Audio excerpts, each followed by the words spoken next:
How's it, guys, and welcome to my channel. I just want to start off by saying thank you to all you guys who give my videos a view. You guys are amazing. Thank you so much.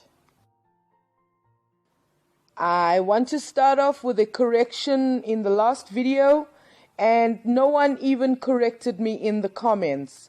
I mentioned that Neptune's orbit is about 187 years, and I was 22 years off because the orbit of Neptune is about 165 years.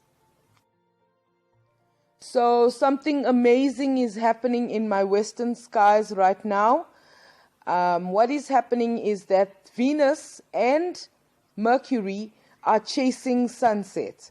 So just after the sun goes down, Venus and Mercury are visible in my western skies. So I'm going to be trying to film that. I'm not sure if this camera can capture objects after dark, but I'm going to try to do it, and I will post it in my next videos. Also, the annular solar eclipse is coming up on the 26th of December. And unfortunately, us here in Africa, we aren't going to be able to see it. From what I understand, people in India and Australia are going to be able to see it. So what I've done is I've found a YouTube channel that is going to broadcast it live. And I've already set the reminder, so I will be able to see it on the net, if not in real life. On to today's video. I just want to wrap up my thoughts about the Big Bang and speak about a few other things. So, in order for us to accept the scientific method, which is the most accurate way we have to finding the closest thing to a fact of reality, we have to accept that we don't know all the answers. And also, we have to accept that we may never know all the answers. Well, certainly not in our lifetimes. Maybe sometime in the future, some of the answers might be, derived, but we may never know all the answers. And we must reconcile with that fact in order to accept science. Science is self-correcting. At this moment in time, we may know this thing, and then later on, we may find out that the thing that we know doesn't work the way we thought it might. So science is self-correcting.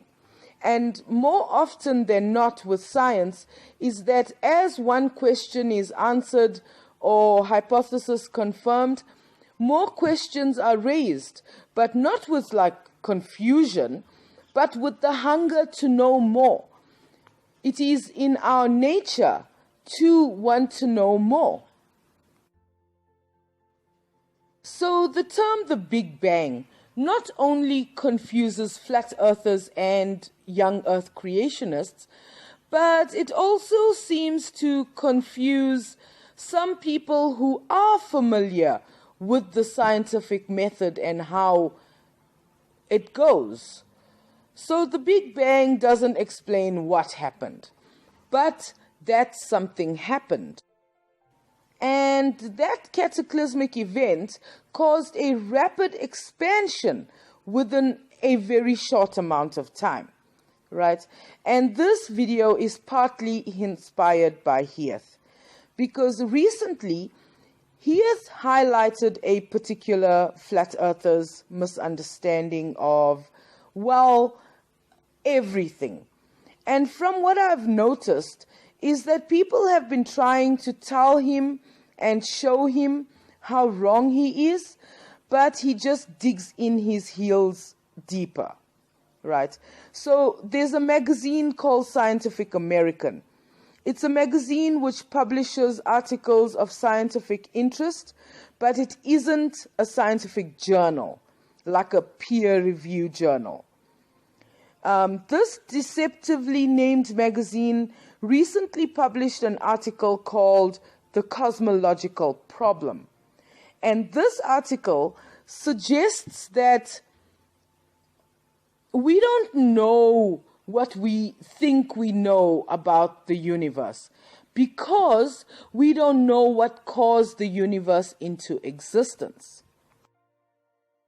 And this flat earther uses this article. Mind you, this article was written sometime in April this year. And he's been a flat earther for way longer than since April this year. But he basically uses this article as a confirmation of his now beliefs. Because he says that he's been a science believer all his life. And this article actually confirmed to him and justified to him why he is now a science denier. So basically he uses this article to justify his science denialism. But just because we don't know and we readily admit that we don't know what caused our universe into existence does not invalidate all the discoveries and consequent inventions we've made so far. For an example, GPS would not work if the Earth wasn't a globe. I mean, it's called the Global Positioning System, based on a globe. And these flat earthers use this technology, and what is that called? Hypocrites. They are hypocrites. They use technology which is designed around a globe and a globe in motion to try and debunk the globe, which for me doesn't make sense. They should maybe try and find their own avenues, not what we've used that are designed around a globe to try and disprove a globe. Because if it wasn't a globe, this equipment wouldn't work. And understanding how our universe came into existence in the first place isn't the most important answer we want. Although we do want that answer, but it's not like the pressing issue. But this flat earther seems to think that that beginning is where we start, and whatever happens on Earth affects everything in the entire universe, instead of what is true, which is what happens in the universe affects the Earth. Also, whatever happened to trigger that initial rapid expansion, it has no bearing on our knowledge of what's happening in our universe right now, or even that the Earth is a sphere. And mostly, this is one of the reasons why I don't understand the fine-tuning argument. And I also cannot understand what it is with flat earthers' obsession with feeling insignificant. I mean, I don't think we are insignificant in the least. I think that we are so significant. We get to see what our solar system and what our universe is offering us. We get to see it. As I said right now, Venus and Mercury are chasing sunset, and I'm going to try and capture that. So that in itself already shows that space exists. Even in our locality, we are part of space. So there can't be something insignificant about that. That is a very massive thing. There's nothing insignificant about it. And flat earthers should lose this sense of insignificance. And whatever happened, to trigger the Big Bang and all the galaxies into existence over many billions of years, it happened so far away from us. Even the solar system isn't in its original starting place. Because whatever triggered that initial rapid expansion started this motion. And when we look at our universe now, as it is now, the universe is still in motion. And it doesn't look like it's going to stop anytime soon. So we have to consider the information according to our human history, right? We start here on Earth and we work our way outwards and backwards in order to find out the relevant information.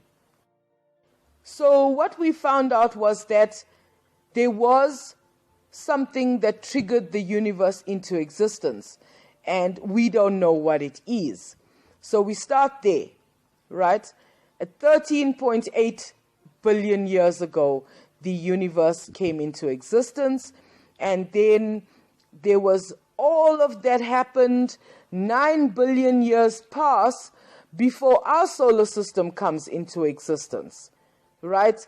And then for the first few hundreds of thousands of years was utter turmoil on this planet, as this planet was trying to pull itself towards itself, right?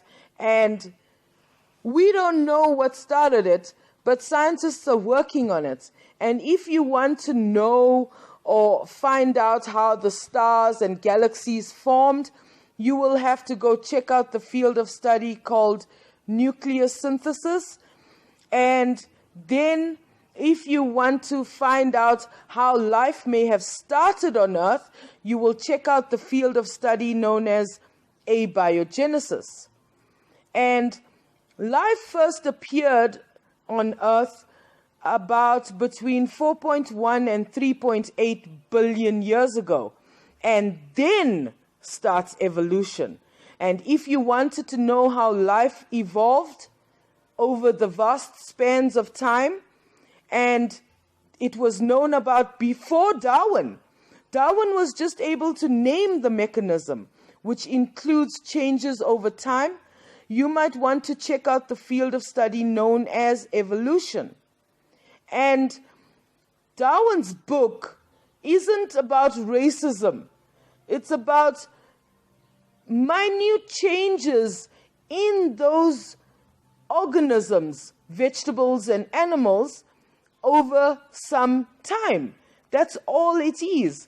And he called it something, something, something favored races. Back in Darwin's time, it wasn't called racism when you didn't like certain people. Okay? He was just talking about the vegetables and the animals. That's all. There were many different species of upright walking man or hominids or whatever they are called. And us, as we know us, first appeared about 300,000 years ago. And in the beginning, there was like no progress, okay? We trotted along for many hundreds of thousands of years before anybody tried to do anything. And about 5,600 years ago, the potter's wheel was invented. And that changed the future outlook. But how we use the wheel today is definitely not how it was intended when it was invented. And by 500 BC, people already figured out that the earth must be round. Pythagoras proposed it, Aristotle discussed it, and also proposed and wrote about gravity, although he didn't use that specific term. And around 2,000 years ago, Eratosthenes measured the circumference of the earth using angles. Copernicus and Galileo saw it, and once we invented the telescope, there was no stopping us. We started studying the skies with intensity. And so what if we don't know some of the teeny tiny details? Just look at what we've accomplished so far. Space travel is already a thing. Not mainstream as yet, but it is a thing. the moon landings, Mir, and the ISS, and a South African named Mark Shuttleworth has already been a passenger of low Earth orbit. Oh, and don't forget, we've already got 2 spacecraft which has left the outer reaches of our solar system and is now traversing the edges of our solar system into interstellar space. And I also learned that there are other craft that are heading to interstellar space, which 2 of them are Pioneer 10 and Pioneer 11. So space travel is already a thing. And as I said in the previous video, I read that it would take 24 years to get to Pluto if we travel there. And actually, Voyager 1 took 24 years to get to Pluto. Voyager 2 took a little bit longer because it was doing a grand tour of our solar system. So, no matter how much you deny whatever takes your fancy this day, does not change any of the facts. The Earth is a sphere, part of a system, which is part of a bigger system, a galaxy, which is only a minuscule drop in an entire bigger system, which is our universe. And even if you say you are a geocentrist, you aren't a flat earther, because that isn't what geocentrism means. Thank you guys for watching. See you next time. Bye.